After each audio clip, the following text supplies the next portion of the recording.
Hello, this is Angela with Parker's Permaculture. I hope that you all had a good holiday weekend and that you are enjoying that transition into winter. It feels wintry here this morning in Portland. It was icy and I had to break a layer of ice on the poultry water this morning. So it's starting to feel like the holidays a little bit. Now, I haven't made a video in several days because things have been really busy, and I'm going to talk about that in my next video. But today I have scheduled time to talk specifically about the third ethic of permaculture, which is fair share.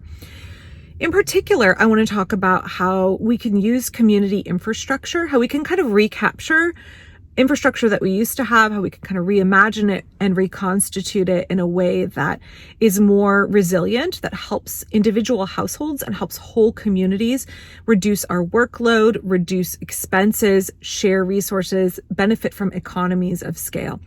So let's talk about that a little bit today. So I'm in this Facebook group called Dead Memories Portland, and quite a while back, someone was sharing about a community cannery that used to be not very far from my house. If you don't know what a community cannery is, they were very common in our mothers and grandmothers and great-grandmothers' days, where you could take your produce to the cannery, where it would have all of the perfectly industrial state-of-the-art technology, all of the hygiene and sterilization protocol, and you could safely get your produce canned and bring it home. Any of you that are home canners know how much work it is to can your own produce, especially in the heat of summer. I made a post on my Facebook page this morning where I made reference to how I don't can as much as I used to. In fact, I freeze a lot. And someone said, well, like freezing, you have the risk of a power outage and losing what you froze, which is very true. But for me, in the way my life works right now, being able to find the time and energy to spend long hours canning at the end of summer, it's just not there. It's not there. It's not sustainable. It heats my house up incredibly hot. And I wish that I had access to something like a community cannery where for a small fee, I could take my own produce that I know is grown in my own backyard and has, been cultivated using organic techniques, that is nutrient dense food that I feel really good that I grew myself, and I can pass that off to a cannery. They can can it. I can come pick it up the next day and bring it home. But we don't have any of those in Portland anymore. Now, an hour south in Salem, there are still some community canneries, and maybe where you live, there are still community canneries. The locations where those canneries existed in the Portland area is now obviously very valuable real estate, and they have become other things. But it got me thinking more and more about the permaculture ethic of fair share. So we have three ethics in permaculture: earth care, people care, and fair share. And the third ethic is one that gets misconstrued or is contentious in many ways. And I have several videos on the third ethic of permaculture, as well as a fourth hidden ethic that we can talk about later, but I've already covered in a video over here as well. So the third ethic, being fair share, sometimes is called share the surplus, but I love the way that fair share denotes this, this belief, this philosophy that everyone in our community should have access to the resources that they need, right? That we should be that if we are people who truly believe in a resilient future, people who truly believe in making the world a better place and making sure that our neighbors are cared for, that we have abundance and resilience in our communities, we need to make sure that everybody has what they need and that nobody is hoarding resources that could be used right now by somebody else. And that's a very difficult concept for Americans. That's very difficult in a consumer culture with a scarcity mindset, right? That's very, very hard for us to grasp. But fair share is so crucial. You cannot have resilience and abundance in permaculture without practicing the three ethics and without practicing the 12 principles. So we can't ignore fair share. And I think sometimes it's easier to broach the subject of fair share with people who maybe they have like a libertarian bent. Maybe they're coming to permaculture without kind of a collectivist mindset, very much like me when I was 22.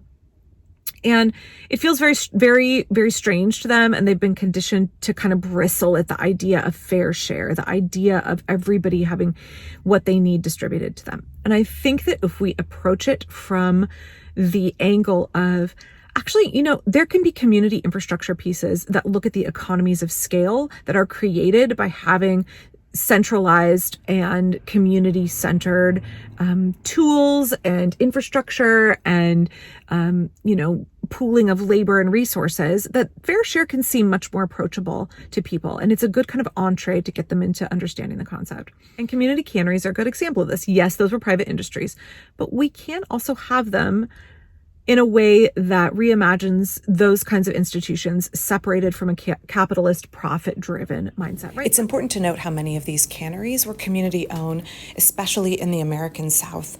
They were located in public schools, and some of them still exist today. Here you can see the density of community canneries in public schools in the United States as of the 1940s. Now, when we look at fair share, and we're looking at it through the lens of community resources, through the commons, through having economies of scale, I always start with the library as an example, right? How it benefits all of us to contribute a little bit to funding the library that has resources in the form of, not only thousands and thousands and thousands of tens of thousands of books and audiobooks and music files and all kinds of archives of media for us, but also a space to gather, also computers that we can use, also access to our research librarians, right? The library is something that I think is really easy for people to see. Like, this is a community resource that benefits everybody, and make sure that there is fair share. I think about in Europe in the old days, where museums and libraries were things that were privately owned and accessible only to people with extreme wealth, and how much we as a society say, like, that is not something that we're okay with. We want art and we want literature accessible, and, also academic works accessible to everybody. We believe those are things that have value for everybody in a society, and they should not be gatekept by the wealthy. And so we have publicly funded museums, we have publicly funded libraries. And how crucially important those are for our own enrichment, for our own security, for our own enjoyment as human beings, right? And when we look at other elements of community infrastructure, we look at other things where we can say, like, the commons is really a great concept, and we should be using it here, not only to make us stronger, but also to embody that ethic of fair share. Something like a community cannery immediately comes to mind for me. Also, like a local mill is another example, whether it be a fiber mill or whether it be a flour mill. There is a flour mill a couple hours south of me in Oregon here that will process local grains for you. It's not cheap. And it is a private business. There is also here in Oregon, I think about an hour and a half away, a small fiber mill that I could take, be it wool from my sheep or alpaca or what have you, and they would process that into either roving for spinning or all the way into yarn. And how, when we have those resources, again, currently private industry, but what would they look like if they were held communally? Where folks can go and say, here's equipment that I need to use once every year or once every couple years, but when I need it, I need it. And having access to it makes me more resilient.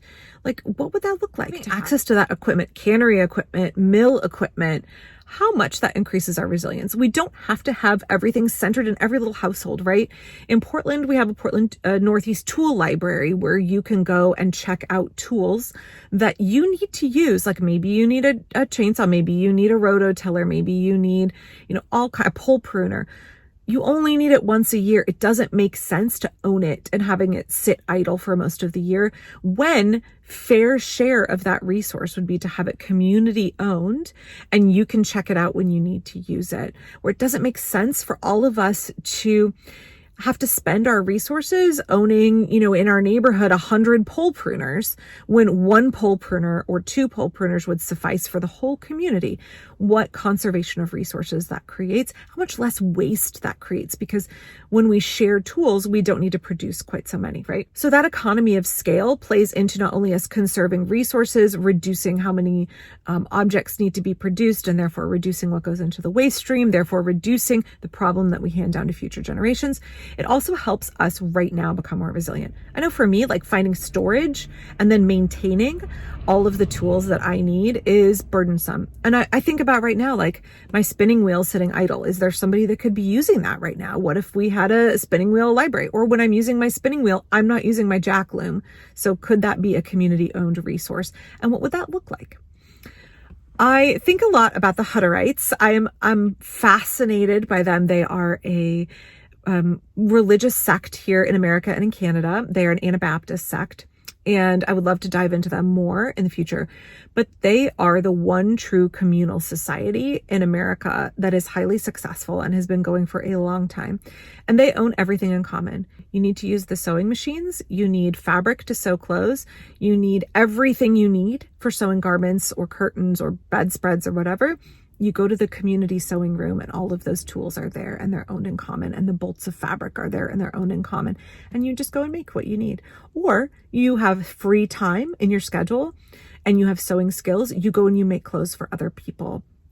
And so divorcing the way that we view resources, especially expensive resources that are used infrequently, from a capitalist mindset where we get away from this prepper notion of I need to be king of my hill, I need to be prince of my own little palace, and I need to have everything so that I can run all of my homestead or all of my property, meet all of my needs all on my own. If we divorce ourselves from that really consumptive way of living, which I know people are going to take issue with, that I say being a prepper is a consumptive way to live, but okay, that's maybe also another topic for another time. When we divorce ourselves from that way of thinking and we say, actually, what would it look like if we pooled resources, if we focused on efficiency and abundance and reducing the amount of labor and the amount of materials that are going in and the amount of money that we're spending? Having the commons, having community-owned resources makes a lot of sense. Having something like a community cannery.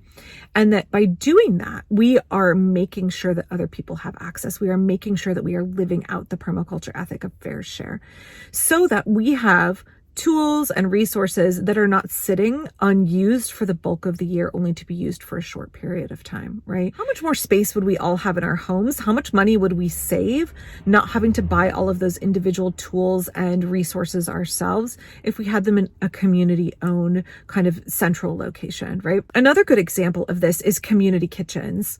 When we lived in Siletz on the rural Oregon coast, the Grange had a wonderful community kitchen, and there was a community dinner every week on, I think it was Mondays. It's been a lot of years, like 18 years now, where food was donated and people volunteered to cook. The night that I cooked, I think I had to cook for like 120 people, and the food was free, all donated and community funded. And then my family and I cooked in the Grange kitchen, and having access to like a large commercial size kitchen was fantastic and enabled me to put my time and energy into living out fair share as an ethic, right? I'm gifting my excess time and energy. I only had 2 kids at that point in time. Gifting my excess time and energy and skills in cooking to helping feed the community. And in turn, there were other people gifting the resources of paying for the food, other people gifting paying for the gas for the stove, other people gifting the use of the kitchen itself. And we pooled together to have these lovely community dinners that fed hungry people, fed anybody in the community, and fostered community connection. And I think about that kind of, there was a lot that was imperfect living in Siletz, and I know I've talked about that in the past, but that community dinner really embodied for me the permaculture ethic of fair share, and really embodied what we can accomplish when we utilize the commons, when we pool our resources, our skills, our energy, and our time to create increased accessibility for everybody and increased resilience for the entire community. So I would love to hear in the comments if there are things you would love to see added to your community that you think embody that permaculture ethic of fair share, that you think make your community or would make your community more resilient. Maybe it is an element of infrastructure that existed in the past, like a community mill that no longer exists today, and you would like to see it brought back. Or maybe it's something new altogether different that isn't there yet, that you have an idea for, or something that you long for, a void that you feel exists in your community. I would love to hear about it down below. And also I would love to hear about, like, how can we create those spaces in a way that models the commons as successfully as libraries have done, right? That does a really good job of creating these spaces, supporting them, making them accessible for everybody and well-funded. Please don't forget to click like and subscribe, and I will be back next time with a regular video and a little bit of a life update.